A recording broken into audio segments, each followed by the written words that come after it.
Bismillahirrahmanirrahim. Assalamualaikum warahmatullahi wabarakatuh. Pada kesempatan kali ini saya akan menyampaikan materi tentang elastisitas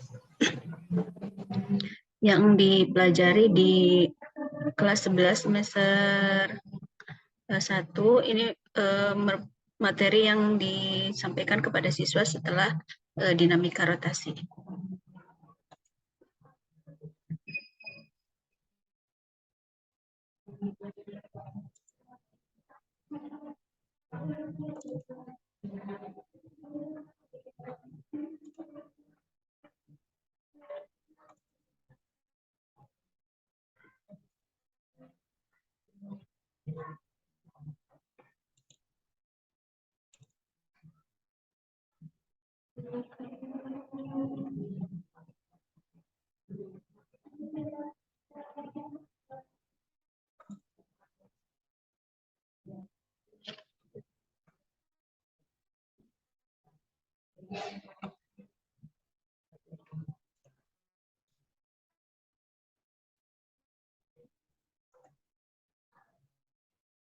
Nah, rencananya untuk materi elastisitas ini akan dibuat menjadi 3 kali pertemuan.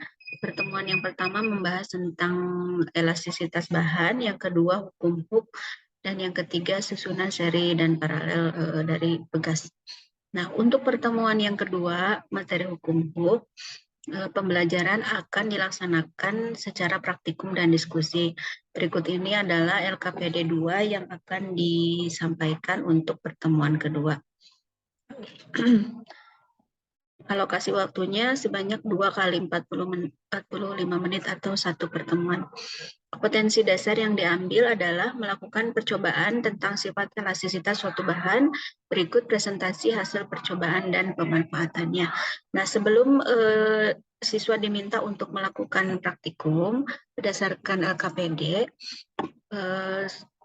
pertama kali siswa diminta dulu untuk mengulang materi yang telah lampau, yaitu tentang pengertian elastisitas, contoh bahan elastisitas, dan penggunaan benda yang bersifat elastis dalam kehidupan sehari-hari. Nah, kemudian setelah itu siswa diarahkan kepada pemanfaatan benda elastis dalam kehidupan sehari-hari, misalnya pegas. Ditampilkan tayangan berupa mobil yang berjalan di atas jalan bergelombang, kemudian di dalam mobil itu terdapat shock breaker atau pegas yang berfungsi sebagai shock breaker atau peredam guncangan. Nah, setelah menyaksikan video tersebut, siswa diharapkan bisa memahami bahwa salah satu fungsi pegas adalah untuk menahan guncangan. Artinya ketika pegas diberi beban, baik itu gaya tekan atau gaya tarik, maka akan terjadi pertambahan panjang, diarahkannya seperti itu. Nah, untuk membuktikan hal itu, maka siswa akan melakukan praktikum tentang hukum ini. Nah, tujuan praktikumnya adalah yang pertama menentukan pengaruh gaya terhadap perubahan panjang pegas, yang kedua menentukan konstanta pegas, dan yang ketiga mengolah data dan menganalisis hasil percobaan ke dalam grafik untuk membuktikan hukum Hooke. Adapun alat dan bahan yang disiapkan adalah pegas, beban bermacam-macam, kemudian penggaris dan statif untuk menggantungkan pegas dan beban. Prosedur praktikumnya, siswa diminta menyusun alat seperti pada gambar berikut. Ini statif, kemudian pegasnya dipasang, ada mistar, misalnya boleh dipegang atau boleh dijepitkan menggunakan klem pada statif. Kemudian setelah alat dan bahan dipasang, siswa diminta untuk mengukur panjang pegas tanpa diberi beban terlebih dahulu menggunakan skala mistar. Kemudian panjang pegasnya dicatat pada tabel.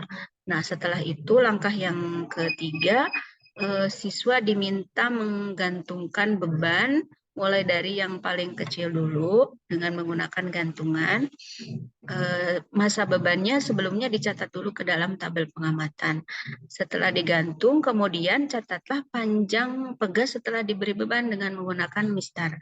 Kemudian dicatat panjang pegasnya, Nah, apakah mengalami perubahan atau tidak. Kemudian setelah itu, siswa diminta mengulangi langkah 4 dan 5 untuk masa beban yang berbeda-beda. Misalnya mulai dari 10, 20, sampai 50 gram atau sesuai dengan beban yang disediakan. Nah, setelah itu, setelah mencatat data-data tadi, masa beban dan panjang pegas setelah diberi beban, siswa diminta mengisi kolom-kolom pada tabel yang disediakan. Nah, ini seperti ini tabelnya. Yang pertama tadi masa beban. Tadi kan masa bebannya satuannya dalam gram, diminta diubah dulu ke dalam kilogram. Kemudian panjang pegas awal itu sama sebelum dikasih beban. Yang kedua panjang akhirnya setelah dikasih beban yang berbeda-beda. Nah, setelah itu siswa diminta untuk menghitung pertambahan panjang setelah pegasnya diberi beban dengan menggunakan rumus panjang akhir dikurangi panjang awal untuk semua beban yang digunakan dalam percobaan. Nah, setelah itu, setelah menghitung pertambahan panjang atau delta X, siswa diminta untuk menghitung gaya yang bekerja pada pegas dari mana? Dari persamaan gaya berat di mana F sama dengan M kali G. M-nya merupakan masa beban yang digunakan pada masing-masing praktikum tadi. Nah, setelah diperoleh data pertambahan panjang dan gaya yang bekerja pada pegas, siswa diminta untuk menghitung perbandingan antara gaya terhadap pertambahan panjang pegas. Bagaimana di sini hasilnya? Nah, hasil dari perhitungan ini kemudian akan diplot ke dalam grafik gaya terhadap pertambahan panjang pegas. Nah, diharapkan itu kalau percobaannya dilakukan dengan teliti, itu menghasilkan grafik yang cenderung linier. Artinya di sini menunjukkan bahwa nah, ketika menjawab pertanyaan di bagian ini, bagaimanakah bentuk pegas setelah diberi beban? Ini nanti berarti bertambah panjang.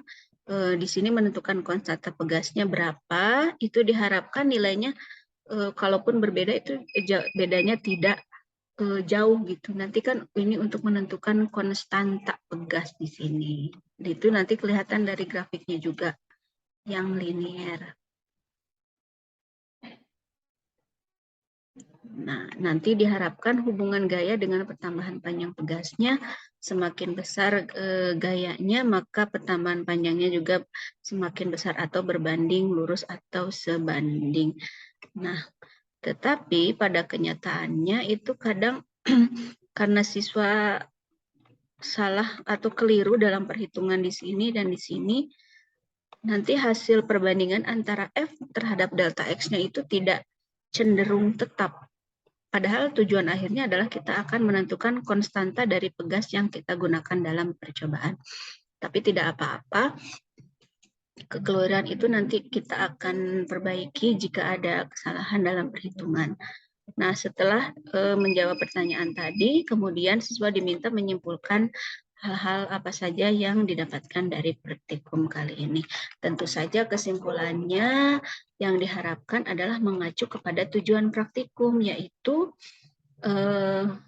membuktikan atau menunjukkan adanya pengaruh gaya terhadap perubahan panjang pegas dan menentukan konstanta pegas dari yang kita gunakan. Nah, demikianlah materi dari elastisitas atau hukum Hooke yang akan diberikan pada pertemuan yang kedua nanti. Mudah-mudahan bisa berjalan dengan baik dan siswa dapat lebih memahami tentang hukum Hooke.